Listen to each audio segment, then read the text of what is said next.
बिस्मिल्लाहिर्रहमानिर्रहीम। अस्सलाम वालेकुम नाजरीन, मैं हूं आपका दोस्त, आपका होस्ट सलमान अरशद। मैं हूं पाकिस्तान की आज की एपिसोड में आप सबको खुश आमदीद कहता हूं। 7वां एपिसोड है नाजरीन। ये आज का एपिसोड शुरू करने से पहले मैं खबर शेयर करना चाहता हूं आपके साथ कि गवादर और शमाली वजीरिस्तान में शिद्दत पसंदों के हमलों में 14 सिक्योरिटी एहलकारों समेत 21 हलाक। नाजरीन, हम पाकिस्तान के शहरी जहां पर भी हों, चाहे दुनिया के किसी कोने में भी हों, पाकिस्तान की तकलीफ हमें यहां तक महसूस होती है। आज फिर एक हमला सिर्फ उन एहलकारों वजीरिस्तान के उस हिस्से पे नहीं हुआ, बल्कि ये हर पाकिस्तानी पर हुआ है। हमें हमेशा इकट्ठा होने के लिए, यूनाइटेड होने के लिए इस तरह के सानेहों की जरूरत क्यों पड़ती है? आज चाहे आपका सियासी नजरिया कोई भी हो, लेकिन जब आप ये खबर सुनेंगे तो आपके दिल में पाकिस्तान की मोहब्बत ज्यादा होगी। पिछले एपिसोड में भी मैंने बात की थी जलजले की, जो खैबर पख्तूनख्वा और आज़ाद कश्मीर में जिसने तबाही मचाई। तो उसके बाद पाकिस्तानियों का रिएक्शन सिर्फ पाकिस्तान में नहीं बल्कि दुनिया के हर जगह में ऐसा था कि ऐसे लगता था कि वाकई में ही इस परचम के साए तले हम एक हैं। लेकिन जैसे ही हम नॉर्मल लाइफ में जाते हैं, लगता ही नहीं कि हम यूनाइटेड हैं। कभी हम शिया सुन्नी के फसाद में, कभी हम सियासी नजरियों के जंग में, और कभी किसी और बना पे हम हमेशा लड़ते हुए ही नजर आए। हम में कब होगा इत्तेहाद पैदा जिसका कायद ने ख्वाब देखा था? हम कब बनेंगे वो पाकिस्तान जिसकी इलामा इकबाल तकमील चाहते थे? नाजरीन, आज का शो शुरू करने से पहले मैं एक और बात वाज़ेह कर देना चाहता हूं कि पिछले कुछ शो मैंने अपोजिशन का मौक़िफ़ लेने में किए, तो आज फॉर्चुनेटली मेरे साथ गवर्निंग पार्टी के मेंबर या रिप्रेजेंटेटिव मौजूद हैं। आज इनसे भी मैं सवाल करूंगा, लेकिन ये सवाल मेरे नहीं, आपके हैं, हमारे हैं, क्योंकि हम हैं पाकिस्तान। आइए मैं आपको मेहमानों से इंट्रोड्यूस कराता हूं। मेरे साथ है कामरान अली चौधरी साहब, जो सोशल मीडिया एक्टिविस्ट है, पीटीआई के लिए काम कर रहे हैं तकरीबन तब से जब से पीटीआई बनी। सोशल मीडिया पे बहुत काम कर चुके हैं और अभी तक ये काम कर रहे हैं। और हमारे साथ दूसरे मेहमान मौजूद हैं जावेद सियाल साहब, adviser to PTI president Canada.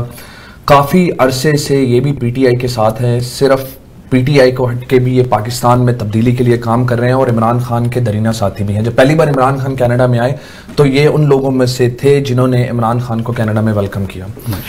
मैं दोनों मेहमानों को बहुत बहुत वेलकम कहता हूँ। मैं हूँ पाकिस्तान के आज के एपिसोड में। कामरान भाई, पहले आपसे शुरू करते हैं।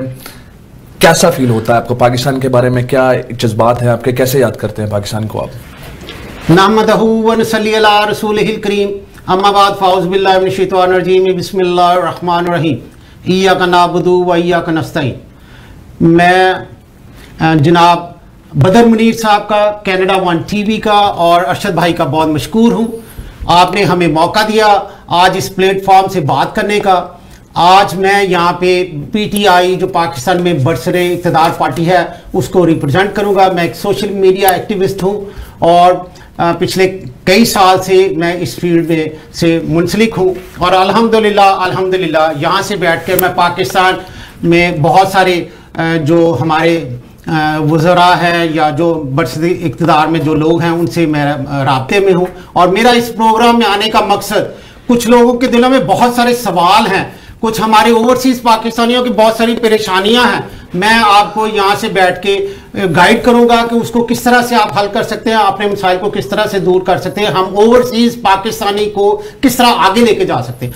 और अल्हम्दुलिल्लाह मैं एक दफ़ा फिर आपका शुक्रिया अदा करता हूँ। आप किसी किस्म का सवाल मेरे सामने रखें, मैं कोशिश करूंगा आपके जवाब इंशाल्लाह जरूर। हमारे पास काफ़ी सवाल हैं चौधरी साहब आपके लिए भी, और हम इंशाल्लाह उन सवालों की तरफ जाएंगे भी। कुछ टफ हैं, कुछ इन्फॉर्मेशनल हैं, लेकिन मेरे ख्याल में वो सवाल लाजिम है। हम इसके साथ जावेद सियाल साहब की तरफ भी जाते हैं। सियाल साहब, कैसे जज्बात आपके पाकिस्तान के लिए? क्या महसूस करते हैं पाकिस्तान को लेकर आप? बिस्मिल्लाहिर्रहमानिर्रहीम।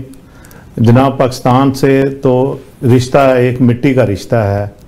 पाकिस्तान को हम कैसे भूल सकते हैं? पाकिस्तान ही ने, मेरी शनाख्त ही पाकिस्तान है। आप जहाँ भी जाते हैं आपसे सबसे पहला सवाल ये किया जाता है कि वेयर यू फ्रॉम। तो इसलिए पाकिस्तान की मिट्टी को हर वक्त याद करते हैं, उसके लोगों, उसकी तमीर व तरक्की के लिए। और स्पेशली इन एडवांस मुल्कों में आके तो और दिल में ये ख्वाहिश उजागर होती है कि हमारे पॉलिटिशियनों ने इसकी तरफ क्यों नहीं तवज्जो दी। और मैं पाकिस्तान को उसी तरह देखना चाहता हूँ जिस तरह ये एडवांस मुल्क हैं। और हर वक्त ये ख्वाहिश रहती है। मंडी बहाउद्दीन से मेरा ताल्लुक है, माशाल्लाह बड़ी जरखेज ज़मीन है, बिल्कुल, और वहाँ के लोग, वहाँ का कल्चर, पाकिस्तान दुनिया का बेस्ट तरीन मुल्क है अगर आप देखें तो। पाकिस्तान में विदाउट अ डाउट ये पोटेंशियल है कि दुनिया के बेहतरीन मुल्कों में आ सकता है, लेकिन फिलहाल हालात ऐसे नजर नहीं आते, इसलिए हम सीधा जंप करते हैं पाकिस्तानी इश्यूज पे। लेकिन उससे पहले मैं पाकिस्तानी इश्यूज पे जंप करूं सियाल साहब और चौधरी साहब, मैं पूछना ये चाहूंगा कि कनाडा जैसे मुल्कों में पार्टी ऑफिस का कॉन्सेप्ट, इसका मकसद क्या है? मैंने कभी इंडियन सियासी पार्टियों की, सियासी जमातों के ऑफिस नहीं देखे यहाँ पर टोरंटो में खास तौर पे हमें नून लीग का भी और पीपल्स पार्टी का भी एक हजूम और सियासी दफ्तर नजर आते हैं। इसकी वजह क्या है? बेसिकली हर बंदा हम बड़े खुशकिस्मत हैं, हमारा लीडर जो है वो इमरान खान है। ये दफ्तर इसलिए नहीं खुले कि हमारी सियासी जमातें हैं, इमरान खान की जो फैनशिप है, जो उसके चाहने वाले लोग हैं, वो पूरी दुनिया में फैले हुए हैं, जो पाकिस्तानी हैं। लेकिन सर आप सोशल मीडिया पे आपका कनेक्शन पूरी दुनिया के लोगों से है, एक प्लेटफॉर्म है, तो दफ्तरों की क्या जरूरत है? देखिए, हम लोग हम तादाद में इतने ज्यादा हैं, हम लोग, आपको शायद पता नहीं, इंट्रा पार्टी इलेक्शन कराते हैं पूरी दुनिया में। पीटीआई कनाडा एक ऐसी जमात है, वाह जमात है जो इलेक्शन पे, जो इस पे रखती है, डेमोक्रेसी पे यकीन रखती है। और हम अपने बाहर के मुल्कों में इतनी तादाद है कि हम जिदबाजी में एक दूसरे से ज्यादा ऊपर आना चाहते हैं। हमें ओहदे चाहिए, हमें अपने इतने पाकिस्तान में इलेक्शन का मसला नहीं है जितना हम ओवरसीज में आप बैठ के, आप देखें यहाँ पे बैठ के हम अपना पीटीआई का रखने, वो तो ठीक है, इससे दो सवाल पैदा होते हैं सर। दो सवाल आपको सवाल भी शायद ना करना पड़े अगर आप पूरा जवाब सुने। हम यहाँ पे बैठ के ओवरसीज जो है अपने मसाइल कैसे हल करें? हमारे बहुत सारे मसले होते हैं ओवरसीज में, जो पाकिस्तानी आ गया उसके पाकिस्तान में बैक होम में, मसलन आपके अपने भाई ने आपकी जगह पे कब्जा कर लिया, आपका कोई और मसला है पाकिस्तान में किसी किस्म का, तो आप यहां से जो ये ऑफिस बने, ये लोग आपको गाइड करेंगे, आपके मसाइल को हल करेंगे। कोई कहता है जी मैं एयरपोर्ट पे गया, मेरा बैग खुल गया, कोई कहता है मेरे से रिश्वत मांग ली, कोई कहता है मेरा कनेक्शन नहीं लगता, कोई कहता है मुझे सेहत का कोई मसला। तो क्या ऑफिस हर मुल्क में हैं जहां पे पाकिस्तानी मौजूद है? आप यकीन करो, जहां जहां पाकिस्तानी है हर मुल्क में ऑफिस है। अच्छा, हर मुल्क में, कनाडा में आप कहेंगे हर शहर में ऑफिस। अच्छा, आपने डेमोक्रेटिक सिस्टम की बात की, मेरा ये बहुत स्ट्रांग पॉइंट ऑफ व्यू होता है, पहले भी जो मेहमान हैं उनसे भी मैं सवाल करता रहा हूं, क्या पार्टी के अंदर जो इलेक्शन होते हैं आपको लगता है कि फेयर होते हैं? बिल्कुल कमाल बात करते हैं हम लोग। हमारा एक लंदन में एक ऑफिस बनाया गया, जी, उसमें ये जितना इलेक्शन होगा ये सारा प्रोसेस लंदन से बैठी ओआईसी करती है। सर क्या अभी ठीक है, वो सिस्टम की बात ठीक है, हमारे सारे मेंबर जो बकायदा उनका शनाख्ती कार्ड नंबर है वो रजिस्टर्ड होते हैं, उनकी फीस है, कनाडा में $60 पर ईयर फीस है, हम लोग फीस पे करते हैं और उससे हमारी मेंबरशिप बनती है। सर बिल्कुल, जब हम उस मेंबरशिप में आ जाते हैं तो जब एक पीरियड जो एक तय किया होता है, 1 साल के बाद इलेक्शन होगा या 2 साल के बाद होगा, उसके बाद दोबारा से इलेक्शन मुनक्कद किया जाता है। इंट्रा पार्टी मेंबरशिप है, रिकॉर्ड है, वोट्स हैं, इलेक्शन होते होंगे। मेरा सवाल जिस नौयत का है वो दूसरी पार्टियों को भी इम्पैक्ट करता है। क्या किसी बड़े नाम के खिलाफ एक आम सा बंदा पार्टी में इलेक्शन लड़ सकता है? क्योंकि दूसरी पार्टियों में पाकिस्तान में ये देखा जाता है कि मैं आपको मिसाल देता हूं कि क्या कभी भी अपने शरीफ फैमिली के खिलाफ कोई बंदा खड़ा होगा तो पार्टी से यही तो हमारी पार्टी का पीपल्स पार्टी में जरदारी के खिलाफ कोई जरदारी की नस्लों के खिलाफ खड़ा होगा, अल्हम्दुलिल्लाह। क्या इमरान खान के खिलाफ पीटीआई में कोई बंदा सियासी तौर पर खड़ा हो सकता है पार्टी के अंदर? क्यों नहीं हो सकता? हमारा सारा निजाम जो यहां से बैठ के कप्तान, मैं आपको बताता हूं, जो कप्तान आज भी पाकिस्तान में कोई सिस्टम लॉन्च करता है तो उसको मीडिया पे पहले हाईलाइट किया जाता है ताकि लोगों की राय ली जा सके।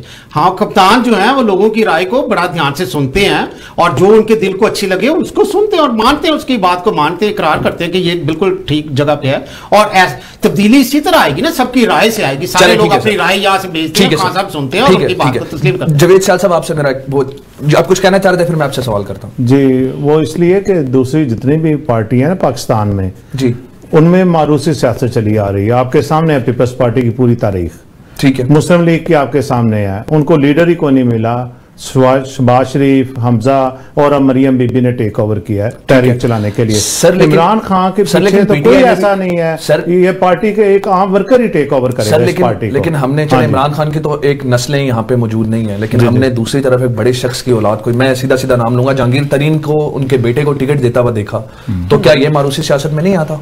नहीं, ये मैं इसलिए कहूंगा ये उसकी एबिलिटी पे था।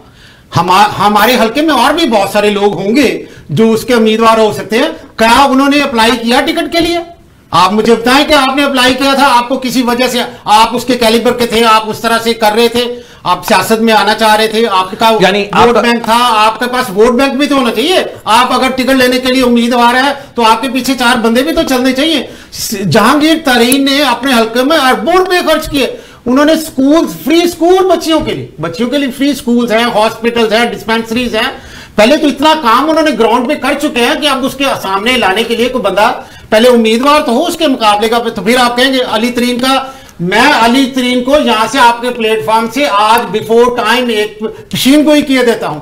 अली तरीन इंशाल्लाह ताला जो पीटीआई होगी उसका एक बहुत बड़ा लीडर होगा। हो सकता है ये पीटीआई को खान साहब के साथ बात इसके लीड करे, उसमें क्वालिटी है, लीडरशिप क्वालिटी है सर। लेकिन हम तरीन को तो इसका मतलब है, मैं आपकी बात को काटता हूं, आप सिर्फ जहांगीर तरीन कहते हैं, जहांगीर तरीन से 1000 गुना ज्यादा अली तरीन में लीडरशिप क्वालिटीज हैं। आप कभी उसकी पुरानी तकारीर उठा के देखिए, मैंने आपकी बात लोगों का मेल चोल देखे सर, मैंने आपकी बात खुद हैरान हो जाएंगे, परेशान हो जाएंगे। अगर वो आज तक सियासत में नहीं है तो उसमें उसका वो बड़ापन है बाप का कि वो चाहता है कि इसको पूरा टाइम दिया जाए, इसको ग्रो अप हो जाए। ये जब ग्रो अप हो जाएगा इसकी खुशियां सीख ले। लेकिन ये बात तो ये बात 19 क्रिकेट को आजकल देख रहा है। नहीं सर, सर एक मिनट अली तरीन को एक मिनट छोड़े, लेकिन बिलावल के बारे में पीपल्स पार्टी के लोग भी एग्जैक्टली यही बात। क्या बिलावल में वो सारी लीडरशिप क्वालिटीज हैं? आज लोग तो कहते हैं उसकी पेशेंट को कह रहे थे कि ये बेनजीर भुट्टो से बड़ा लीडर बनेगा। बिलावल के बारे में बिलोरा नहीं कहने वाले भी तो उधर बेशुमार दुनिया बैठी ना। आप मुझे सिर्फ ये बता दें कभी उन दोनों में से तदाद लैंग्वेज को नहीं सर, इस लैंग्वेज को मैं कंडेम करता हूं। नहीं मैं करता हूं, ये मीडिया की लैंग्वेज है, इसमें कोई ऐसा कोई नहीं सर, वो मीडिया की लैंग्वेज है। शेख रशीद साहब पे हम बात करेंगे, शेख रशीद साहब के वर्ड है, मैं इनको नहीं तो शेख रशीद साहब जब वो नू लीग में थे तो तब नहीं आप बात करते थे सर? जब आप नू लीग में थे सर हम करेंगे सर, हम बात करेंगे सर। एक मिनट उस चीज को नहीं सर, एक मिनट तो जब आप सर एक minute let's stick to the topic sir. आ गया पीटीआई में आ गया तो अब कहते हैं उसका नहीं, कामरान भाई एक मिनट, हम वापस टॉपिक पे आते हैं। एक मिनट, मैं जावेद साहब मैं आपसे एक सवाल करता हूं, 1 मिनट के लिए पीटीआई को साइड पे रखें। प्रोग्राम खत्म हो गया। नहीं 1 मिनट के लिए सिर्फ। बेनजीर भुट्टो या नवाज शरीफ, दोनों में से लीडर कौन था? बेनजीर भुट्टो। बेनजीर और नवाज शरीफ में से लीडर कौन था? आप बेनजीर सर सिर्फ जवाब, सिर्फ एक वर्ड का जवाब, बेनजीर या नवाज शरीफ, दोनों में से अगर एक लाइन में डिस्क्राइब किया देता चलो ठीक है एक लाइन, ठीक है बोले। एक ऐसी खातून जिसकी अपनी हुकूमत में अपना भाई कत्ल हो गया, हाँ जी, जिसकी अपनी हुकूमत में वो खुद वो जो है, देखिए ये सारा वो एक जरदारी जिसने सारी पार्टी पे भारी था, उसने सारा खानदान मार दिया। इनकी मां को इन्होंने खुद अपने वो सर, लेकिन कंस्पिरेसी थ्योरी है ना सर, स्टेट के डॉक्यूमेंट्स में ये ट्रू नहीं है, कंस्पिरेसी थ्योरी है। नहीं क्या है सर? कंस्पिरेसी थ्योरी है सर, लेकिन स्टेट के आपके पाकिस्तान में जिस स्टेट के बारे में, जिस स्टेट की जमात लीड कर रही है, उसी स्टेट डॉक्यूमेंट्स में ये बात सच नहीं है जो आप कर रहे हैं सर। कंस्पिरेसी थ्योरी है ना ये। चले सर, मैंने एक लाइन में ये कहा कोई ऐसी लीडर जिसने अपना खानदान अपना ही मार दिया अपनी हुकूमत में ना, यही नहीं कि हुकूमत में इनकी पार्टी खुद ही मर सर। इन दोनों में से बेहतर और दूसरा जो आप नाम लेते हैं ये वो था, ये लोहार जिसने सारी पाकिस्तान की रेलवे बेच के पैसा बना लिया, वो भी सियासतदान है सर। कौन जानता था सर आपकी दोनों बातें अगर कौन जानता था? करे दोनों बातें ठीक है, इन दोनों में से अगर पीटीआई जो बंदा रंगीले के पास सीखने गया कि फनकार क्या होता है, फनकारी सीखने गया, आप उसको लीडर बना देते यार। ये गुड लक थी सर, वो 3 बार प्राइम मिनिस्टर रहे सर, वो इस्लामी कर दिए गए ये लोग सर, वो इस्लामी के बाप उसे उठा के सर वो 3 बार के रंगीला के पास ले जाता है यार, कहता है यार इसको अदाकार बना सर। उसको किसने बनाया? वज़ीर आज़म बना दिया। किसने बनाया सर? किसने बनाया? आर्मी ने सर। ये तो आप पे भी इल्जाम लगता है सिलेक्टेड। आर्मी ने हमें भी बनाया, क्या इसमें क्या लगता है? जमहूरियत तो नहीं लेना। नहीं मैं जमहूरियत मैं वो बात करूंगा जो है जो सच है, मुझे झूठ बोलने का शौक नहीं है। मैं पीटीआई को डिफेंड करने नहीं आया। जवेद साहब वोटों से आए हैं, अवाम के वोटों से आए हैं, तब्दीली से आए हैं, अवाम तब्दीली चाहते थे। और सुन ले मेरी पूरा इसलिए खान साहब आए, उनकी जद्दोजहद है। सवाल पूरा सुन ले, आर्मी का रोल सुन ले। अच्छा, आप घर में एक चौकीदार रखते हो जी, आप चौकीदार को डंडे मारते हो? नहीं। चौकीदार को खाना भी खिलाते हो, पीना भी देते हो, उसकी जरूरियात भी पूरी करते हो। ठीक है। हम आर्मी को अपना मुहाफिज समझते हैं, हम उनके खाने पीने बैठने उठने का ख्याल करते हैं, वो हमारे लिए जाने देते हैं, वो हमारे पार्टनर हैं, तो इसमें कोई हर्ज नहीं है। हम उनको इज्जत देते हैं, इसमें कोई हर्ज नहीं है। हमें तो कोई शर्म नहीं महसूस होती ये कहते हुए कि आर्मी हमारे साथ है। वो एक पाकिस्तान का बहुत बड़ा अदारा है, सबसे बड़ा ऑर्गेनाइज अदारा है, जो पाकिस्तान में जब भी कोई परेशानी आती है, जब भी कोई आफत आती है, जब भी कोई जलजला आता है, जब भी तूफान आता है, इससे बड़ा ऑर्गेनाइज अदारा है ही नहीं। सर लेकिन आपने उनको चौकीदार से कैसे कंपेयर किया? किसके साथ? चौकीदार के साथ कैसे कंपेयर किया आपने? पाकिस्तान का मुहाफिज एक चौकीदार है ना पाकिस्तान का। सर फिर घर के मसलों में क्या कर रहे हैं आर्मी? तो अच्छा सर वो चौकीदार नहीं है, मैं इसके खिलाफ हूं, चौकीदार नहीं है। आपके घर का चौकीदार, जब आपके घर के अंदर एक बंदा मर रहा है या उसके साथ कोई मसला आ रहा है, तो वो चौकीदार आपकी हिफाजत के लिए आ जाता है, क्योंकि आप उसके साथ बहुत अच्छा सलूक करते हो। वो आपके अच्छे बुरे में आपके साथ खड़ा है, आपकी अच्छाई में, आपकी भलाई में वो आपका साथी है। सर लेकिन चौकीदार का घर में हिस्सा तो नहीं होता यार। आप लफ्ज चौकीदार का मीनिंग और भी तो सर मैं ये कह रहा हूं कि चौकीदार आप चौकीदार का लफ्ज छोड़। सर मैं आर्मी के बारे में कहूंगा कि पाकिस्तान की जो जमहूरियत है वो स्ट्रेटेजिकली पाकिस्तान ऐसी जगह पे मौजूद है जहां पे ये चल नहीं सकता आर्मी के बगैर। आई गेट इट, पर मुझे नहीं लगता चौकीदार के साथ उसकी दिफा के बगैर कैसे चल सकता है। मैं जवेद साहब कुछ बात कर रहे थे, आप इसी के बारे में आपको थोड़ा सा टाइम देता हूं। क्या कहेंगे आपके बारे में? ब्रेक पे जाने से पहले क्या कहेंगे कि ये जो जिस पे अभी इशू पे बात हो रही थी?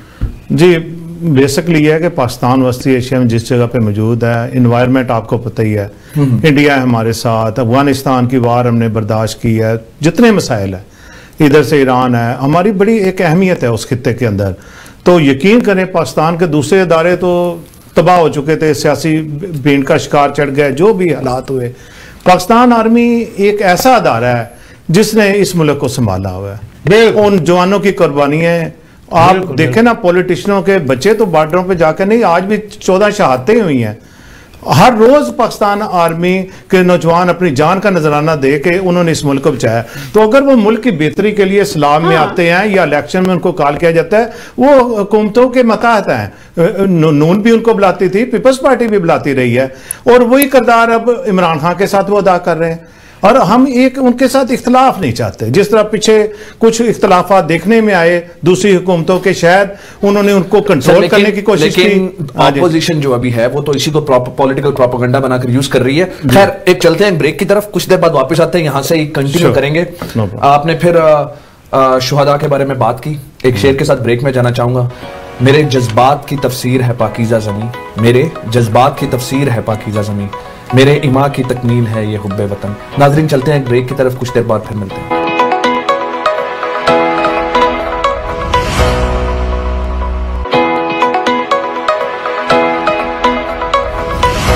वेलकम बैक नाज़रीन, बड़ा अच्छा प्रोग्राम जा रहा है। नाज़रीन इस सेगमेंट को शुरू करने से पहले मैं आपको फिर से याद करवाना चाहता हूं, मैं हूं पाकिस्तान, यानी आप हैं पाकिस्तान। ये प्रोग्राम आपका है, मेरा नहीं है।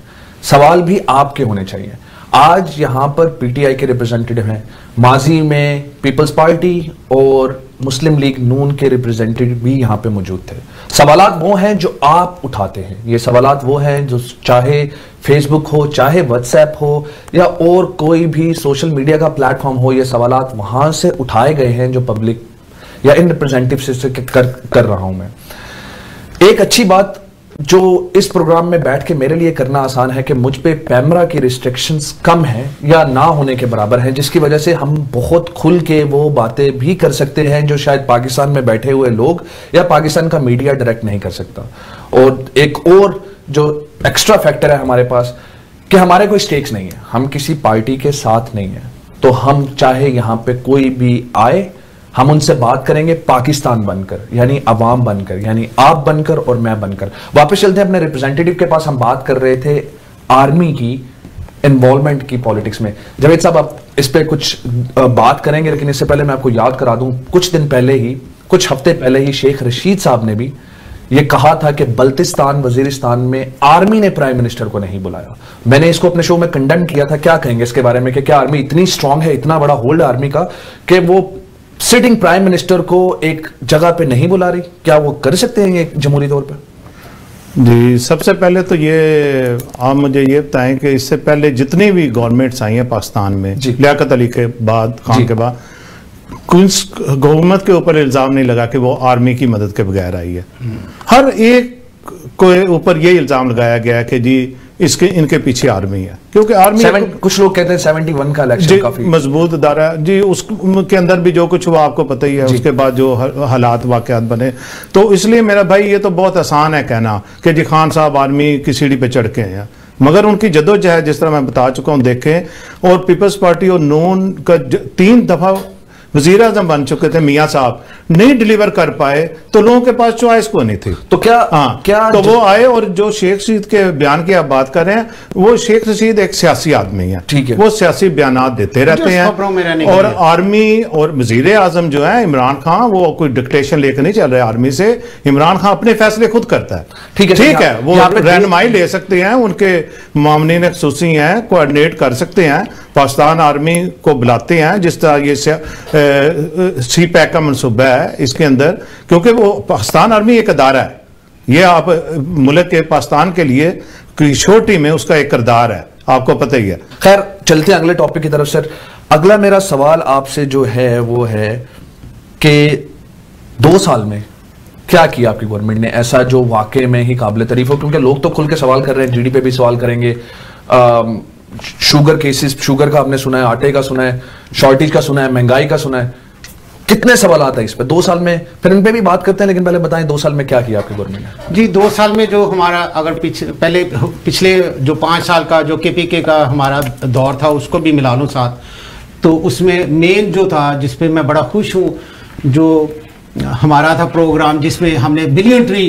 के नाम से जो हमने प्रोग्राम शुरू किया, जिसमें दरख्त लगाए हमने, वो एक जो ऐसा था जो क्लाइमेट चेंज के लिहाज से, जो पाकिस्तान में जो मौसम की तब्दीली के लिहाज से एक बड़ा ज़बरदस्त प्रोग्राम रहा, जिसे पूरी दुनिया में पजीराई मिली, और खान साहब को पूरी दुनिया में लोगों ने अप्रिशिएट किया कि इन्होंने ये प्रोग्राम पाकिस्तान में लॉन्च किया। उसके बाद उसकी वजह से ये देखें कितना मानसून की हवाएं आई हैं, बारिश है, पानी है, जो पाकिस्तान में जो पानी की कमी हो रही थी, बल्कि कुछ अपोजिशन के लोग जाके इंडिया की हुकूमत से जाके मिले और उन्हें कहा कि ये पाकिस्तान को थोड़ा सा तंग करना है इस हुकूमत को, तो पानी बंद कर दिया जाए। लेकिन वो उनकी बैड लक के हमारे मुल्क में अल्हम्दुलिल्लाह पानी, बारिशों की वजह से काफी मिकदार में पानी इकट्ठा हो गया। आप क्या दूसरी अपोजिशन पे इल्जाम लगा रहे हैं? दूसरे मैं अपोजिशन पे इल्जाम लगा रहा हूँ कि वो इंडिया की हुकूमत से मिले। हाँ, ये कोई ऐसी ढकी छुपी बात नहीं। कोई नाम लेना चाहेंगे या बस जनरली छोड़ रहे हैं? मैं जनरली इसको ऐसे बात कर रहा हूँ, क्योंकि इस तरह अगर हम इस टॉपिक पे चले गए तो पूरी वो मेरी बात, सर अपने बात बहुत बड़ी बात की है, ठीक है, वो किसी और मौजू पे इसी टॉपिक पे आप पूरा प्रोग्राम ले लीजिएगा, मैं आपको इस पे बताता हूं क्या बात की है ऑपोजिशन ने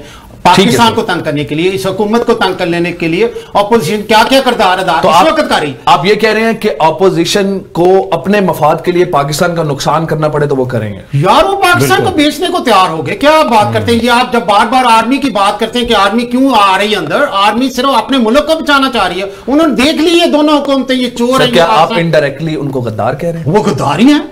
मैं डरता हूं सर, एक मिनट, आप मियां नवाज शरीफ की बात कर रहे हैं, बिलावल की बात कर रहे हैं? मैं दोनों की बात करूं तो आप दोनों को? मैं पीपल्स पार्टी और ये इनका टाइम ओवर हो गया, दे आर नो मोर। तो फिर अगर एक ही पार्टी रह जाएगी तो जमहूरियत कैसे रहेगी सर? आ जाएगी दुनिया और आ जाएगी जमहूरियत के लिए, ये लड़ते रहेंगे, ये तरले करते रहेंगे इसी तरह से जो आप ये शुरू किया ना। ये आपने देखा ये धरने, ये मुल्क में देखा ये शोर हंगामा, लेकिन वो यही तो इल्जाम लगा ये इल्जाम लगा रहे हैं, बाकी पार्टियां खत्म करके। हमने 2 साल में क्या कर, चले ठीक है, आपको मैं जो मेन पॉइंट बताने जा रहा हूं जी। दूसरे नंबर पे आप सोच सकते हो कि 70 साल वाले जो 70 साल हो गए अल्हम्दुलिल्लाह पाकिस्तान को, और उसमें 1 करोड़ अवाम को ऑलमोस्ट जो है हमने सेहत कार्ड दे दिया, जिसमें ऑलमोस्ट पूरा केपीके कवर हो गया, जो सारे खानदानों को दे दिया। ये जिस मुल्क में खाने को रोटी नहीं मिलती उसमें हमने 10 लाख 1 साल का आपकी फैमिली को इंश्योरेंस दे दी कि आपका कोई बीमार हो हॉस्पिटल में जाए अपना इलाज करवाए, 10 लाख रुपए 1 साल के लिए। अगले साल वो दोबारा से 10 लाख का अकाउंट आपका बन जाएगा, और एक फैमिली में 8-10 लोग हैं। आप देखने जाएं तो इस तरह से कितने लोग हो जाते हैं। हमने ये जो बेनजीर इनकम प्रोग्राम को खत्म किया, ऑलमोस्ट 1 करोड़ लोग हैं जिनको ये कोरोना में हमने ये 12,000 वाली स्कीम के तहत लोगों के को हमने फीड किया कि भी उनके हालात अच्छे नहीं है, उनका पूरा बायोडाटा इकट्ठा किया। और आने वाले दिनों में कोई भी छोटा और बड़ा प्रोग्राम होगा, ये सारा डिजिटल हो गया, ये सारा कंप्यूटराइज्ड हो गया, ये लोग सारे टिप्स पे आ गए। ये चोरी नहीं है, ये चोरी नहीं की कि जैसे आपने ये कोरोना के दिनों में फंड तकसीम किए, इतने अरब रुपए कराची और सिंध में तकसीम किया गया, उन्होंने कहा जी रात को गए थे वो राशन बांट के आ गए, ऐसे नहीं है। ये सारा डिजिटलाइज है, सारा कंप्यूटराइज्ड है और सारी चीज, हर नंबर है, हर बंदे का फोन नंबर है, इवन उसको फोन दिया गया, उसको ट्रेस किया जा सकता है। अच्छा, तीसरे नंबर पे आ जाए, ये हेल्थ की बात होगी। अब आ जाए इस इशू पे कि भी हम लोग, और अच्छा यार इसमें आप ये देखे ना, ये जो डिफॉल्टर होने से बचाया, डिफॉल्टर होने से बचाया, ये जो ये सर, लेकिन लोन तो OIC के मेंबर, लेकिन जो डेट है पाकिस्तान में वो तो अभी भी ऊपर जा रहा है, नीचे की तरफ तो नहीं गया अभी भी नंबर्स के मुताबिक। जीडीपी नहीं, अल्हम्दुलिल्लाह इकोनॉमी जो है रेज कर रही है। आपने सुना होगा आजकल के दिनों में जो पाकिस्तान में सीमेंट की इंडस्ट्री है और वो बूम कर रही है। इस वक्त इस साल में जो सीमेंट की सेल हुई है, पिछले 70 साल का रिकॉर्ड टूट गया, इतने ज्यादा। ये जो हमारी हाउसिंग इंडस्ट्री आ रही, मेरा एकदम मेरे स्किप कर गया, एकदम खला आ गया मेरे सामने मैं बात करते हुए। हमने हाउसिंग इंडस्ट्री में खान साहब ने बात की, हम 50 लाख घर देंगे। अब ये बड़ा सवाल आता है, खान साहब ने पहली दफा कोई मुझे बंदे का पुत्र ये समझाया कि 5% पे लोन मिला हाउसिंग के लिए, 5% पे। ये कुछ लोग पाकिस्तान में मेरी आवाज सुनेंगे, हिम्मत करें। हाँ साहब, एप्लीकेशंस ले रहे हैं, वो जो लाहौर में न्यू सिटी बन रहा है उसमें 5% के लिए आप घर 5% दे के आप घर का लोन ले सकते हैं, अपना गरीब आदमी घर बना सकता है। सर, लेकिन पाकिस्तान में लोग तो गवर्नमेंट पे, सिर्फ पीटीआई की गवर्नमेंट की नहीं बात कर रहा, हाँ। मैं जनरल जितनी भी गवर्नमेंट आती है, पाकिस्तान के लोग तो गवर्नमेंट पे भरोसा करने से डरते हैं ऐसे प्रोजेक्ट में, क्योंकि अक्सर लोगों का पैसा डूब जाता है। क्या इसमें डूबना क्या है? आपको तो मिल रहा है ना कर्जा, आप दे तो नहीं रहे हो गवर्नमेंट, लेकिन 5% तो दे रहे हैं ना। और यार 5% दे के तो आपको जगह पे घर बनाना है, आपके पास जगह है, आपको जगह मिल गई है, आप उसमें घर बना रहे हैं। फ्रॉड करेगा जो 5% नहीं, जो 5% पे जो फ्रॉड करेगा, मैं गवर्नमेंट की बात नहीं कर रहा, किसी एक का काम पकड़ के ले आइए या उसको बाहर फेंक देंगे उठा के, किसी को लेके आए ना, किसी को लेके एक और बहुत बड़ा प्रोजेक्ट है। एज अ पाकिस्तानी आपका कसूर नहीं है कि उससे पहले जितनी हाउसिंग सोसाइटी बनी है, हाँ जी, जो कुछ उन्होंने लोगों के साथ किया है वो आपके सामने ही है, ये पिछली हुकूमतों में। गवर्नमेंट ने और उसके अलावा जो आप बात कर रहे हैं ना, और IMF से जो कर्जे दिए ना, ये दिसंबर तक ये उस मद में से ये पैसा निकाला गया और लोगों को कहा गया कि कर्जे ले लो और कर्जे लेके अपने घर बनाओ। लेकिन सर खान साहब तो कहते थे वो कर्जा नहीं लेंगे, पर क्यों ले रहे हैं कर्जे अब? ये तो खास तौर पे कोरोना की वजह से राहत मिली है। कोरोना से पहले भी तो कर्जे ले रहे थे खान साहब। तो कर्जे उतारने के लिए कर्जा नहीं लेंगे तो और कहां से मुल्क चलाएंगे? हमने टोटल 23 अरब डॉलर कर्जा लिया। सर ये तो वही बात है, साबका गवर्नमेंट ने मोटरवे बनवाई, उस पे इंटरेस्ट देने के लिए कर्जा दिया। सलमान साहब सुनो, जी जी, पिछले 2-3 साल में कितने, आपको पता कितनी अमाउंट पाकिस्तान ने टोटल कर्जा लिया? 23 अरब डॉलर पीटीआई हुकूमत ने कर्जा लिया, जिसमें से 20 अरब डॉलर वापस कर दिया। ये मैं बाद में बात कर रहा हूं। 23 अरब डॉलर कर्जा ले लिया, 20 अरब डॉलर वापस कर दिया, 3 अरब डॉलर है। उसमें से किस्तें दी हमने, जो पुराने हमारे पे कर्जे चढ़े हुए, उसकी हमने किस्तें अदा की। ये पैसा लेके सिर्फ 2 साल में 3 अरब डॉलर का डेप्थ रह गया। वो बाकी एक और मैं बड़े बड़े प्रोजेक्ट की तरफ जा रहा हूं सर, लेकिन बड़े प्रोजेक्ट की तरफ जा रहा हूं। सुनने की बात है, ये टाइम थोड़ा है, मुझे पता है, मैं इसको थोड़ा सा जल्दी आवाम के लिए कुछ चीज बताना चाह रहा हूं। पानी का मसला था पाकिस्तान में जी, और हम लोग पिछले कई सालों से सुनने में आ रहा था पाकिस्तान में पानी खत्म हो रहा है जी, पाकिस्तान में बिजली के बाद अब पानी का मसला आ जाएगा, जब पानी नहीं होगा बिजली नहीं होगी, ऐसे ही था, सारे मसले हो रहे थे। ठीक है, उसी वजह से खान साहब ने ये पहले तो ट्री का जो बिलियन ट्री का लगाया, अभी उन्होंने ये जो एक प्रोजेक्ट शुरू किया लाहौर में न्यू सिटी के नाम से, ये जो लाहौर के साथ रावी न्यू सिटी जो लाहौर का बन रहा है, उसमें आपको पता है कि उसमें क्या चीज प्लान है? उसमें 5 अभी जो पहले प्रोजेक्ट में पहले फेज में 5 जगह पे वो बन रहे हैं बिराज। बिराज क्या होता है? बिराज आप वो पानी को, आपका पानी को स्टॉक कर लेगा। जो मैं आपको बताता हूं, 1986 में मैं पाकिस्तान में था, तो उस दौर में मैं नारोवाल शकरफगढ़ वाली साइड पे गया, वहां पे डिग करते थे, 50 फुट पे पानी आ जाता था। लाहौर में 100-150 फुट पे पानी था। वही पानी आज अगर खुदाई करके साफ पानी की तलाश की जाए तो 400 फुट पे नीचे चला गया, 400 फीट पानी नीचे चला गया। उससे ऊपर पानी गंदा है, अगर आप 250-300 की बोरिंग कर लेंगे वो पानी गंदा साफ नहीं आएगा, गतला पानी। 400 फुट पे जाके पानी साफ आ रहा है। ये जो बराज जो बना लेंगे, उससे जो पानी जो है, उससे पानी की सतह ऊपर आ जाएगी, उससे किसान खुशहाल हो जाएगा, और उससे हमारी ये बीमारियां, जितनी बीमारियां हैं पाकिस्तान में, ये लाहौर में कितना, लाहौर में बीमार है लोग, ठीक है, लोग वो पानी की बीमारी, मैंने आपको बेसिक चीज है कि पानी। हम कराची को पानी दे रहे हैं, हम जो आप आज कराची देख रहे हो, देखें कराची में बारिशें हुई, सारा कराची ऐसे था जैसे सैलाब आ गया और बह गया कराची। हम कराची को आइंदा आने वाले 2 साल, जो 3 साल हमारे रह गए हैं, मैं आपको यकीन और गारंटी के साथ कह के जाता हूं, ये कराची बिल्कुल तब्दील हो जाएगा। ये हमें कराची ने 14 सीट या 15 सीट जो सिटी की मिली थी। सर इस सेगमेंट का टाइम थोड़ा कम रह गया, मेरे पास कुछ सवालात हैं, क्विकली शॉर्ट से आंसर दें उनके, ताकि हम ये सेगमेंट खत्म करने से पहले इन जो आपके प्रोजेक्ट्स हैं जिनकी आपने बात की, बिलियन ट्री की बात की, उसमें से सबसे पहले मेरा, आप हेल्थ कार्ड की बात करता हूँ, बिलियन ट्री की बात मैं बाद में करूंगा। हेल्थ कार्ड की मैं बात कर रहा हूँ। हेल्थ कार्ड में मेरे पिछले यहाँ पे ही बैठे हुए एक मेहमान ने, इरफान चौधरी साहब ने कहा था कि उन्होंने 8 माँ को, अपने 8 बच्चों को दरिया में फेंकने की कोशिश की, जिन्हें रेंजर्स ने बचाया, क्योंकि इतनी गुर्बत है, वो बच्चे रो रो के कहते हैं कि हम खाना नहीं मांगेंगे, हमें दरिया में नहीं फेंको। तो गुर्बत की बात करें, शॉर्ट आंसर। पाकिस्तान में जो गुर्बत है, हाँ जी, ये मसनूई है। किसने मसनूई, कौन चाहता है? मैं मसनूई, आप सुने ना, हाँ जी, कनाडा में क्या उगता है, क्या कुछ चीज उगती है बताएं? कितना मौसम है जिसमें आप उगा सकते हो? दुनिया का दूसरा बड़ा मुल्क है, कितनी ज़राई जगह है जिसपे आप फसलें उगाते हैं? मुझे बताओ, क्या गंदम में कनाडा नंबर 1 आता है, या चावल में आता है, सब्जी में आता है, किसी चीज में? सारी प्रोडक्ट जो है पूरी दुनिया से मंगवा रहा है। ठीक है, ठीक है, फिर भी सर्वाइव कर रहा है। आंसर, पाकिस्तान ज़राई मुल्क है, पाकिस्तान में ये जो गुर्बत है मसनूई है, हमें जानबूझ सर फिर भी शॉर्टेज, शुगर शॉर्टेज, टमाटर, क्या होता है ना शुगर शॉर्टेज में, हाँ जी, पहले नंबर पे कर्जे ले लो, फिर कर्जे लेके बाहर भाग जाओ। आपने कर्जा अदा करना है, टैक्स मिलते नहीं है, कारोबार 4 लोगों के पास है, 4 लोग वो अब हुकूमत को, पीटीआई की हुकूमत को क्या मसले हैं? कभी आटा नहीं है, कभी चीनी नहीं है, कभी दाल नहीं है, शॉर्टेज। क्यों? हम पीटीआई सिर्फ एक ऐसा एक नया घर बनाना बड़ा आसान है, आप लेआउट लो, नक्शा लो, उस पर दीवारें खड़ी करो, घर बन गया। एक पुराने घर को रेनोवेट करना, या रेनोवेट नहीं करना, डिमोलिश किए बगैर उसको रिस्ट्रक्ट करना, उसमें ये कमरा को बड़ा करना है, इसको छोटा करना, वो बड़ा मुश्किल है। अब पाकिस्तान जो ऑलरेडी खड़ा है उसमें ये सारे मसले हैं कि भी हम लोग इसको कैसे दोबारा, ना सिर्फ हम गवर्नमेंट में आते ही डॉलर 100 से जम करके 150 ले जी, और डॉलर पे आ जाओ। सबसे पहले हुकूमत को तकलीफ ये दी गई, ये मैं नाम लेता हूं ना, नवाज शरीफ, ठीक है जी, कितना पैसा होगा बेशुमार। जरदारी फैमिली, असाक डार, जिसने उसकी जो बेटी थी नवाज शरीफ को अपना बहू बनाया और नवाज शरीफ को भी ब्लैकमेल किया, सारे जहां की सड़कें, जो टीवी स्टेशन, जो ब्रिज, जो सारा कुछ कर्जे पे रख के, और वो क्या कहते हैं उसे, उस पे रख के क्या कहते हैं, गिरवी रख के, गिरवी रख दी हर चीज। पाकिस्तान आधा गिरवी रख के उसने कर्जे ले लिए। कर्जे कौन अदा करेगा? अवाम।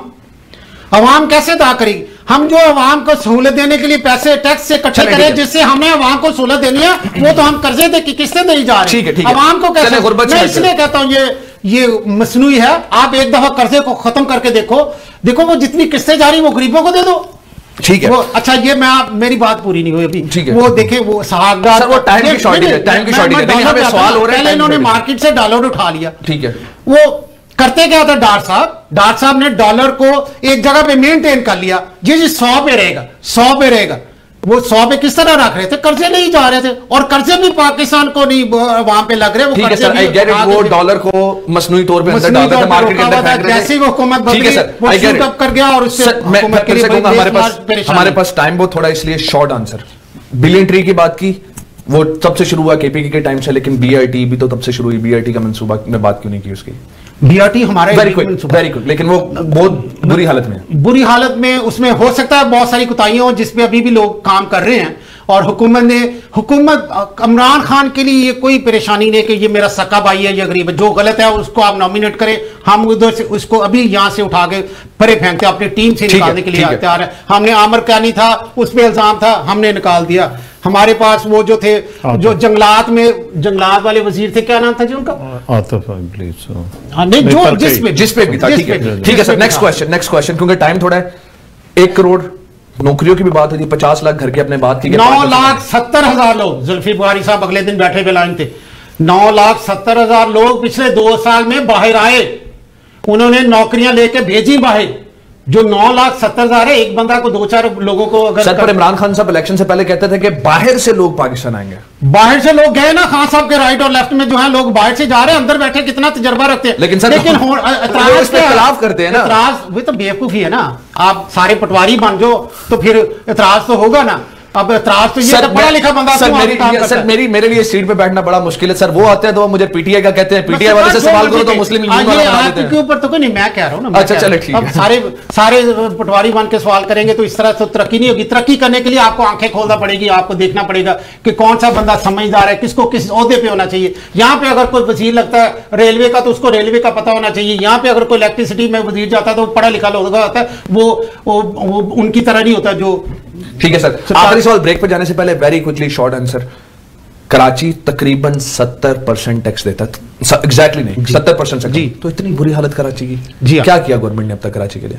क्योंकि हम लोग जब वहां पे पीपल्स पार्टी की हुकूमत है, पीटीआई की हुकूमत है सर। ये तो फिर सूबाई हुकूमत जो है आज से पिछले 10-15 साल से जब भी उनके पास पैसा जाता है वो तो उनके गुदामों में से गंदम चूहे खा जाते हैं यार। अंदाजा करो, जिनके गुदामों में से अरबों डॉलर की गंदम चूहे खा जाते हैं। एक मिनट यार आप उनसे धोखा करते हैं, वो कराची को वो क्यों करेंगे? उनका कराची में कोई सीट नहीं है।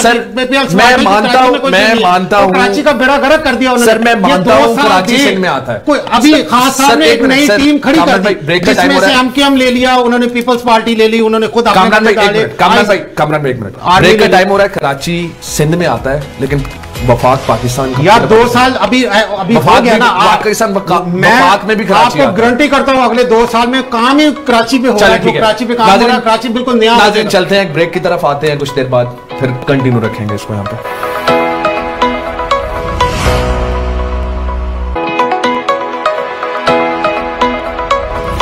वेलकम बैक नाजरीन। उस वक्त कौम को एक मुल्क की ज़रूरत थी, आज इस मुल्क को एक कौम की ज़रूरत है। नाजरीन, हम बात कर रहे हैं सियासत पे, लेकिन जो हालात हैं सियासी तौर पे भी मुल्क के, वो इतने अजीब हैं कि ऐसे लगता है इस मुल्क के अंदर 4 अलग-अलग कौमें जी रही हैं। कभी हम, जैसे मैंने शो के शुरू में कहा, कभी हम लड़ते हैं शिया सुन्नी पे, कभी लड़ते हैं हम सिंधी, बलोची, पंजाबी और पठान पे, और आज हम लड़ रहे हैं ऐसे अल्फाज पे जिनको मैं बाइसे शर्मिंदगी समझता हूँ। आज हम किसी को पटवारी कहते हैं, किसी को यूथिया कहते हैं। बहुत साल पहले जब इंग्लैंड में, ब्रिटिश में, या तकरीबन पाकिस्तान बनने से पहले किसी हिंदुस्तानी को, जिसमें पाकिस्तान भी शामिल था, जब किसी को पाकी कहा जाता था वो गाली समझी जाती थी। आज हम एक दूसरे को इससे भी कम तर अल्फाज में मुखातिब करते हैं और फखरिया मुखातिब करते हैं। क्या ये दिन भी देखना पड़ेगा कि जब हम एक दूसरे को गाली देंगे और उस पर फख्र महसूस करेंगे? क्या कायदे आज़म को ये सुनकर अच्छा लगता कि उनके मुल्क का एक बाशिंदा यूथिया और एक पटवारी और एक जयाला है? पाकिस्तानी कोई भी नहीं है। कब मिलेगा हमें पाकिस्तानी? कहाँ से मिलेगा पाकिस्तानी? मैं हूँ पाकिस्तान, आप हैं पाकिस्तान, लेकिन पाकिस्तानी कहाँ है? हम पाकिस्तान तो बन सकते हैं, पाकिस्तानी कब बनेंगे? वापस चलते हैं अपने मेहमानों के पास। इसी बात से मैं कंटिन्यू करूंगा। एपीसी जलसे प्लान जनाब जी, जवेद साहब क्या कहेंगे, क्यों इकट्ठे हो रहे हैं, क्या पर्पस क्या है? क्या ये वो बात तो जमहूरियत की करते हैं, लेकिन मैं अपने पुराने प्रोग्राम में भी यह सवाल कर चुका हूं कि 26 नुकात में से एक भी नुक्ता ऐसा नहीं है जिसमें मेरी अगली नस्ल को। सलमान साहब, गुजारिश ये है कि आपको तवज्जो होगा कि ये पाकिस्तान की पहली तारीख है, उस वज़ीर आज़म के खिलाफ चल रही है जिसपे करप्शन का इल्ज़ाम ही कोई नहीं है। आज से पहले जितनी हुकूमतें गिराई गई हैं, जितनी तहरीकें चली हैं, करप्शन के ऊपर चली हैं।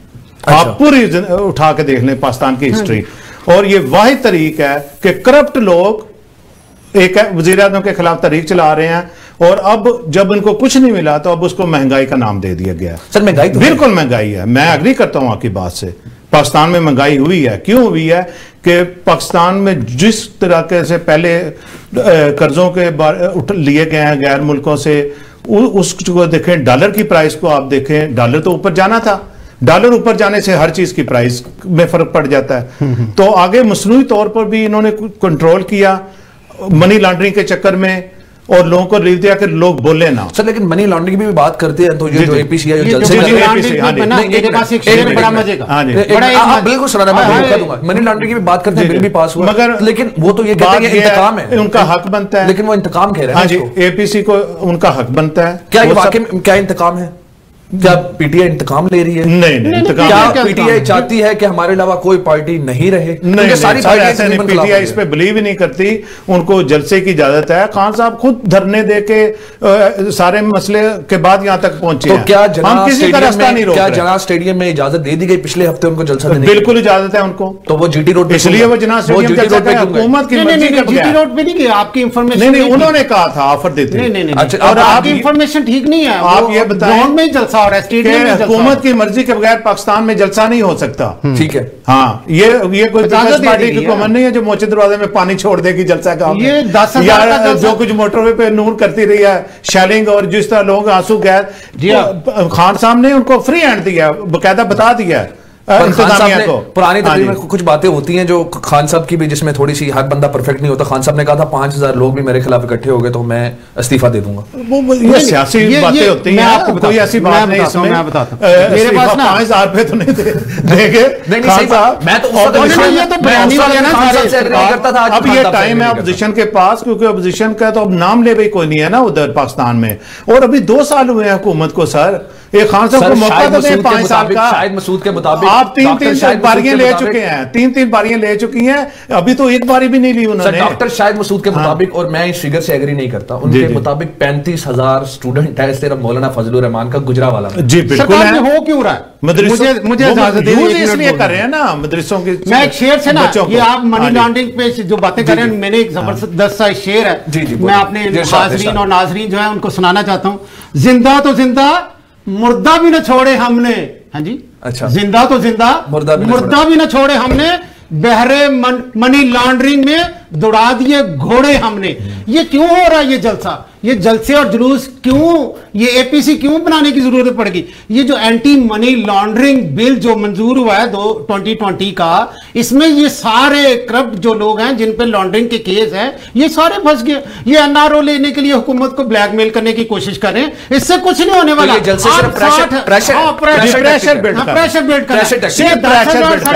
मौलाना के खिलाफ इंक्वायरी बंद की जाए, ये केस वापस ली जाए, बीबी को लंदन भेजा जाए। सर मौलाना साहब को आप भी पिछली आपकी हुकूमत पिछली गवर्नमेंट्स की तरह बड़ा मजा आ रहा है बात करने का। क्यों नहीं दे देते? और कुछ भी नहीं है। जैसे चांद रात को ना, जैसे चांद रात को वो जो बकरे को कुर्बानी के जानवरों को छुरियां नजर आती है ना जी, ये मनी लॉन्ड्रिंग के बिल के बाद जो आजकल अपोजिशन को ना कप्तान नजर आता है ख्वाब में। हाँ जी, तो वो भी रातों को उठ उठ कर रोते हैं जब ऊपर से चांदनी रातें। हाँ जी, ऊपर से रातें जो है वो भी चांदनी। हाँ जी, सब जग सोए हम जागे। ये बड़ा मजा है, ये सारी अपोजिशन को आना ही आना। करप्शन है, अगर आप सही तो इनके लिए एक और जबरदस्त, जब तक ये करप्शन को कंट्रोल नहीं ना किया जाएगा, एहतसाब नहीं होगा। अब एक ही खान साहब ने वादे बहुत किए थे, मगर एहतसाब पे अगर इन लोगों का हो जाए ना तो उससे भी बहुत ट्रांसपेरेंसी क्यों नहीं है? क्यों नहीं? ताकि आगे आने वाले लोग थोड़ा सा मसाद हो जाए। सर वो तो कहते हैं, वो तो आज तक यार उनके कहने क्या क्या सर, वाले तो कहते हैं ये तो आज तक एक कामे पे पकड़ा हुआ सरकार, कामे पे पकड़ा हुआ। और कामा क्यों लिया था? आप गरीब लोग थे, आप लोग काम करने की जरूरत क्यों पेश आई? एक मुल्क का सरबराह होके आपको वहां पे नौकरी करने की क्या जरूरत थी? वो सागदार को, मुंशी को पकड़ ले। ये मुंशी था, ये मियां शरीफ साहब का मुंशी था, साइकिल स्कूटर में जाता था। ये आज दुनिया में बड़े बड़े इसकी इमारतें खड़ी कर ली हैं सागदार साहब।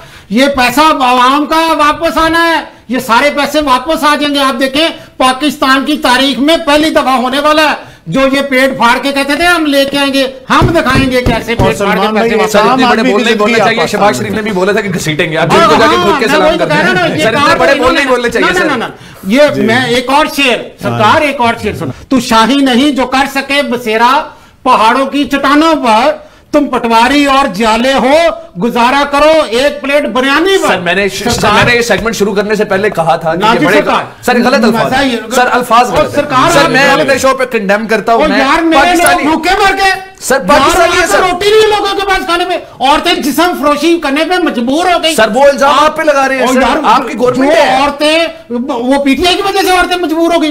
ये कल तक जो हमें कहते थे धरनों में कंजर इकट्ठे होते हैं, आज बेताब हो रहे हैं वही लकब लेने के लिए। क्यों कर रहे हो धरना? वो जो रात को कहता था कि औरतें जो जाती हैं वो धरना नहीं करती, वो मुजरा करती हैं। मौलवी साहब, वो मुजरा तो आज आप करने जा रहे हो। आपको पता नहीं क्या सर थोड़ा सा let's tune it down sir, tune it down in terms of language too। नहीं लैंग्वेज, क्योंकि देखो ये प्रोग्राम जो मेरा हो है ये रफ एंड टफ है। इसमें सर मैं आपसे रफ एंड टफ क्वेश्चन करता हूं सर, मैंने रफ एंड टफ क्वेश्चन करता हूं, आपने बातें मेरे सर सिर्फ पटवारी जाला और करेंगे किसी दिन अपनी ऑपोजिशन के साथ बैठकर सर करेंगे, जरूर करेंगे सर, डिबेट करेंगे सर। आई प्रॉमिस मैं उन्हीं की बातें उनके मुंह पे रख रहा हूं ना, मैं ये कैमरे का तो आसरा ले रहा हूं ना, मैं तो अपने अपोजिशन को दिखा रहा हूं चेहरा, जो उनका चेहरा है। सर वो भी तो यही कहते हैं कि ये जो वादे करके आए हैं पूरे नहीं करते। क्या वादे करके आए? हम तो करना जा रहे हैं ना, नाम है ना। इमरान खान ने बहुत सी ऐसी बातें की थी जो अकम्प्लिश नहीं कर पा रहे। जो अभी आप सर वो कहते थे अगर महंगाई हो तो समझ जाओ वजीर आजम चोर है। महंगाई तो हो रही है अभी भी, वो तो वजीर आजम है खुद। ये मार्च में आने दे, मार्च गुजरने देना, ये मार्च जब पार्लियामेंट में ये होने देना, ये मार्च गुजरने दे, देखें क्या होने वाला। जब पार्लियामेंट में इलेक्शन हो जाएगा ना सेनेट्स का, तो फिर देखें कि क्या होगा। ये वापस इनके अल्फाज इनके मुंह पे मारते हैं कि नहीं मारते कि भी इमरान खान सर मार्च से पहले तो वो आपकी गवर्नमेंट गिराने वाले हैं, वो तो कह रहे हैं दिसंबर नहीं देखेंगे। अरे क्या ये पिद्दी और पिद्दी का शोरबा गवर्नमेंट गिरानी, इनकी इतनी औकात। सर बड़े अल्फाज, एक बयान मुस्तकबिल का किसी को नहीं पता। मुस्तकबिल नहीं, वो तो शेरवानी खुल गई, आंखें खुल गई हैं सर। वो शेरवानी का लोगों को अवेयरनेस दे दिया सर। मैं वैसे कह रहा हूं 1 करोड़ लोगों को जो हम खाना दे रहे हैं ना, वो जो 12-12 हजार मैंने बताया, मैंने 1 करोड़ लोग वो जिनके पास खाने को कुछ नहीं था उनको हमने मोबाइल दिया। मोबाइल इसलिए नहीं दिया कि वो तालीम हासिल कर ले, अवेयरनेस आ जाए।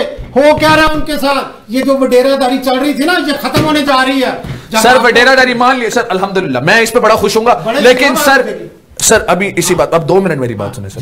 सर पहली बात ये कि बड़े बोल नहीं बोलने चाहिए, अल्लाह को क्या मंजूर सिर्फ अल्लाह जानता है। सर 1 मिनट सर, मेरी बात सर, आपने बोल सर, मैंने आपको टाइम दिया सर, मैंने आपको टाइम दिया सर। बंदे को तालीम नहीं, उसको sir 1 minute sir, tone it down sir 1 minute sir.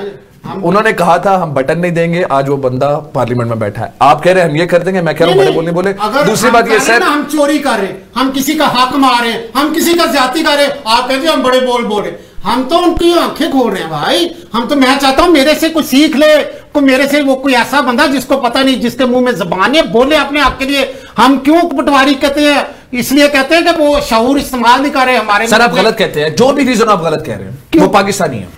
ठीक है, हर बंदा पाकिस्तानी है। वो नून लीग के सपोर्ट, आप कहें नून लीग के सपोर्ट है। बंदे को अपने राइट के बारे में नहीं पता, जिस बंदे को ये पता मैं प्लेट खा लूंगा तो मेरा गुजारा हो जाएगा, तो ये इस तरह से नहीं। सर वो गरीब पाकिस्तानी है। नून लीग पटवारी का क्या ताल्लुक है? अब कहे नून लीग का वर्कर है। शऊर दे देना है, वो हमने वो बात रहने देनी कि भी वो उसी लेवल पे रहे। हम उसको अल्हम्दुलिल्लाह पढ़ा रहे हैं, समझा रहे हैं और उसको समझ दे रहे हैं। चले सर, जावेद साहब से बात करते हैं। जावेद साहब जी, अब क्या कहेंगे आप? ये सारी जो डिस्कशन हुई है, पहले बात तो ये कि आपको क्या लगता है कि ऑपोजिशन ये जो इतना शोर वबेला कर रही है, मान लिया करप्शन को बचाने के लिए कर रही है जी, पर पब्लिक तो इकट्ठी कर रही है जी, तो क्या इससे साबित हो जाता है? वो तो फिर मैं फिर से वही बात करूंगा कि इमरान खान तो 5000 बंदे की बात करते थे, आपने पहले जवाब दे दिया जी जी, लेकिन फिर भी पब्लिक इकट्ठी हो रही है, लोग इकट्ठे हो रहे हैं, गुर्बत बढ़ रही है जी जी, ठीक है। हम कब तक सिर्फ उन पे उनके ऑपोजिशंस के, चाहे नून लीग हो चाहे पीपल्स पार्टी हो, उन्होंने ये गलत किया, उन्होंने ये गलत किया, उन्होंने ये गलत किया, करते रहेंगे? कब हम फोकस करेंगे कि हमें मुल्क के लिए क्या करना है? जी, उस खान साहब लगे हुए हैं, ऑपोजिशन तो जलसे करेगी, ठीक है, क्योंकि ऑपोजिशन का ये काम है, तनकीद करना, जलसा करना, और ये उनका राइट बनता है, उनको करना भी चाहिए, क्योंकि कुछ चीज़ें ऐसी हुई हैं, मैं मानता हूँ जो हमने वादे किए थे उनमें अभी थोड़ी सी वक्त के ऊपर उनको पूरा नहीं कर सके, मगर इंशाअल्लाह दिन रात लगे हुए हैं, पूरी टीम लगी हुई है इस काम के सिलसिले में। अभी जिस तरह उन्होंने पेट्रोल की कीमतों कहा था दोबारा बढ़ाई जाएं, मगर खान साहब ने खुद सख्ती से मना किया है कि अब प्राइसें नहीं बढ़ाएंगे, इसको जिस तरह भी है कि एक आम आदमी 2 साल में 11 आटा की प्राइस को 11 नोटिस ले चुके हैं और हर बार कीमतें और बढ़ी हैं। जी, खान साहब वही कर सकते हैं, मगर सलमान भाई नीचे एक माफिया बैठा हुआ है पूरा, जो 3 दौरे डिफरेंट हुकूमतों के अंदर से गुजर के आए हैं, पूरे कंट्रोल कर रहे हैं हर चीज को, ठीक है सर। तो उनके साथ मुकाबला मेरा भाई एक दिन की तो बात नहीं है ना सर, तो इंशाल्लाह टाइम दें, और अब हमारा फोकस ही गुर्बत है। मैं उम्मीद करता हूं जो भी होगा पाकिस्तान की बेहतरी के लिए होगा। मैं चाहता हूं कि खान साहब को उनका पूरा बिल्कुल क्विकली यस सर नो का आंसर। आपको लगता है खान साहब 5 साल पहले वजीर आजम बनेंगे जो 5 साल पूरे करेंगे? यस जी जी बिल्कुल। अच्छा अब मुझे अब एक बात बताया, आपने वडेराइज्म की बात की, प्रॉब्ली आखिरी क्वेश्चन है क्योंकि टाइम खत्म हो रहा है, तो बहुत शॉर्ट सा आंसर देना। 2013 में पार्टी के पीटीआई के पार्टी के हारने की एक बड़ी वजूहत जो एनालिस्ट ने की थी वो ये थी कि इन्होंने इलेक्टेबल्स को टिकट नहीं दिया। अगर आपने वडेराइज्म खत्म करना है तो आपकी पार्टी ने 2018 में तकरीबन 70% उन्हीं लोगों को टिकट दिया जो दूसरी पार्टी से आए हैं जो इलेक्टेबल्स है। जी एक पॉलिसी थी पीटीआई की जो पहले जिस पे हम काम कर रहे थे, जैसे आपने कहा कि हम नहीं लेके आएंगे वडेरे, लेकिन हालात को देखते हुए आप क्या सिस्टम खत्म कर पाएंगे फ्यूचर? देखिए मैं आपको बात पूरी करने दें। जी जी खान साहब ने इवन के वो दोबारा अपनी पॉलिसी को चेंज किया, दोबारा वो इस बात पे आगे कि इलेक्टेबल्स जो हैं उनके पास एक टेक्निक है इलेक्शन लड़ने की, इलेक्शन लड़ना कोई मजाक नहीं है, इनको मौका दिया जाए। और आप मेरिट कैसे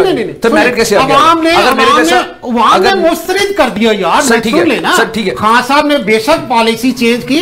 अब ये जो पीटीआई के लोग हैं या अवाम इतनी अंधी नहीं रह गई, अवाम को याद है खान साहब ने कहा, जैसे खान साहब ने आपने 13 की मिसाल दी, अवाम ने इलेक्टेबल्स को वो रिफ्यूज कर दिया, तो अब खान साहब खुद वापस अपनी जगह पे आ गए कि नहीं यार इलेक्टेबल्स होना जरूरी नहीं है, मेरा जो एम है मैं अपने एम की तरफ जा रहा हूं। ठीक है सर, तो अगर यही बात है कि ठीक है आप अपने एम की तरफ जा रहे हैं, अगर मेरे एज के लोग, मेरे एज फेलो जो शायद बाहर से तालीम लेकर आए हैं, जो पढ़े लिखे हैं, क्या उनको पार्टी में मौका मिलेगा? और उन्हीं को मिलेगा जो वडेराइज्म खत्म करने का मकसद ये तो नहीं होगा ना कि वडेरा गरीब हो जाएगा, पैसा सबसे ज्यादा गरीब के पास रहेगा, पावर सबसे ज्यादा गरीब के पास रहेगी, इलेक्शन लड़ने की ताकत सबसे ज्यादा उसी वडेरे के पास होगी। बेसिकली सलमान भाई, अगर आपके एस्टेब्लिशमेंट को आप एक दिन में चेंज कर देंगे वो नहीं हो सकता, उसके लिए बहुत ज्यादा टाइम चाहिए। तो वडेरा सिस्टम खत्म होने से क्या होगा? सिस्टम में अब जिस तरह मुशर्रफ ने बीए की डिग्री मुतारिफ करवाई थी, उसका भी मकसद ये था कि नए लोगों को सवाल को और सिंप्लीफाई कर देता हूं। जी एमएनए के इलेक्शन मेरे हल्के में, जिस हल्के में मैं हूं, 10 करोड़ रुपया पिछले इलेक्शन पे एमएनए ने खर्च किया एवरेज, एमएनए के कैंडिडेट्स ने। ठीक है, क्या ये मुमकिन है कि मैं मेरिट पे इलेक्शन जीत सकूं, ना कि एमएनए होने 10 करोड़ अपनी जेब में होने? जी, वो सिर्फ एक पीटीआई ऐसी पार्टी है जिस पे आप ये इलेक्शन लड़ सकते हैं, और किसी पार्टी में सर मैं खर्चे की बात कर रहा हूं, खर्चे की बात कर रहे हैं सर।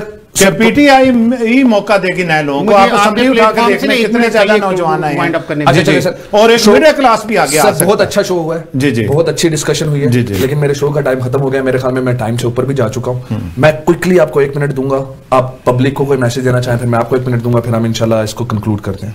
जनाब नाजरीन और हाजरीन, मैं प्रोग्राम में थोड़ा सा ऐसे जज्बाती या रफ बोलने का मकसद सिर्फ किसी को दिल आजारी नहीं था। ये हमारा एक प्रोग्राम था, इसको इसी तरह से करना मेरा मकसद था ताकि लोग अट्रैक्ट रहें, प्रोग्राम को देखते रहें और इससे मज़े से लुत्फ़अंदोज़ होते रहें। मेरी अगर किसी बात से आपकी दिल आजारी हो तो मैं आपसे माजरत चाहता हूँ। एक जाते जाते एक पैगाम है, एज ए ओवरसीज आप कनाडा में हैं या पूरी दुनिया में किसी जगह पे हैं, अगर आपको कोई किसी किस्म की परेशानी है, कोई किसी किस्म का मसला है जो पाकिस्तान से रिलेटेड है, तो आप पीटीआई के जो मुतखिब अरकान है उनसे बात करें। अगर आपकी रसाई उन तक नहीं है तो मैं अपना नंबर छोड़ूंगा। कामरान मेरा नाम है, 9057837861 मेरा नंबर है। किसी किस्म का कोई मसला हो, पीटीआई एक ऐसी जमात है जिसमें कप्तान ये चाहता है कि वो अपने ओवरसीज को वो प्रमोट भी, उसके हर किस्म के मसाइल को दूर करना चाहता है। खान साहब ओवरसीज से बहुत प्यार करते हैं। जिस दिन से उन्होंने ये इस मकसद के लिए चलना शुरू किया, प्रोग्राम किया, तो ओवरसीज ने उनका बहुत साथ किया और आज कप्तान ओवरसीज के साथ खड़ा है। आपको कोई पाकिस्तान में मसला है, आपकी जायदाद पे किसी ने कब्जा कर लिया, बेशक वो आपका सका भाई है या आपका कोई और पाकिस्तान में मसला परेशानी है, तो आप जरूर हम लोगों से राब्ते में रहें और आपका मसला इंशाल्लाह कुछ ही दिनों में हल कर दें।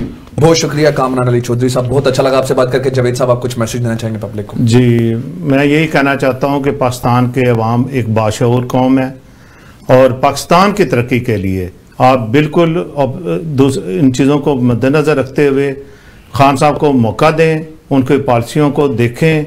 इंशाल्लाह वो पाकिस्तान की बेहतरी के लिए काम करेंगे और वो यही चाहते हैं, एक उनका ड्रीम है ये। जिस तरह उन्होंने आगे मायूस नहीं किया, इंशाल्लाह कौम को दोबारा भी मायूस नहीं करेंगे।